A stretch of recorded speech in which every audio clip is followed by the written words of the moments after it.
Let's talk about heart rate. How many times does our heart beat per minute? BPM, and what's considered high and or low. So if you take a simple formula of 220 minus your age, you're going to get approximately what they call your heart rate max. So if I'm 40 years old, whenever you use this simple strategy, that lets you know that my heart rate max is 180 beats a minute. So that's the red zone, right? Like your vehicle, if you're driving it and the RPM's getting the red zone, that's the equivalent of what's going on with your heart and lungs at your heart rate max. Once you've identified your heart rate max, you take 90% of it. So 90% of 180 is going to be 180 minus 36, whatever that is. It's going to be around 160-ish, if I'm not mistaken. So that means whenever I've reached 90% of my heart rate max, that's what is considered as high intensity training.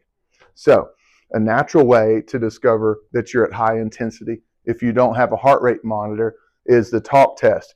If you can no longer say a sentence without having to stop and take a breath, it's called the talk test. That's your natural determinant that you've reached 90% of your heart rate max, or what they consider high intensity. You've also heard about high intensity, HIIT, high intensity interval training. That's when, if you're training, the effect of a linear heart rate would look like this. If you're looking at time and how many beats per minute your heart is pumping. So if you start at 80 beats a minute, and you go on for a minute with a high intensity exercise that brings you to that 160 threshold for a 40-year-old, considered as high intensity, rest, recover, repeat. And if you're looking at these linear line graphs on your phones or any technology that you have, and you are doing HIIT training, it should look like this, a wave pattern. That's when you know your training effect is what you want it to be.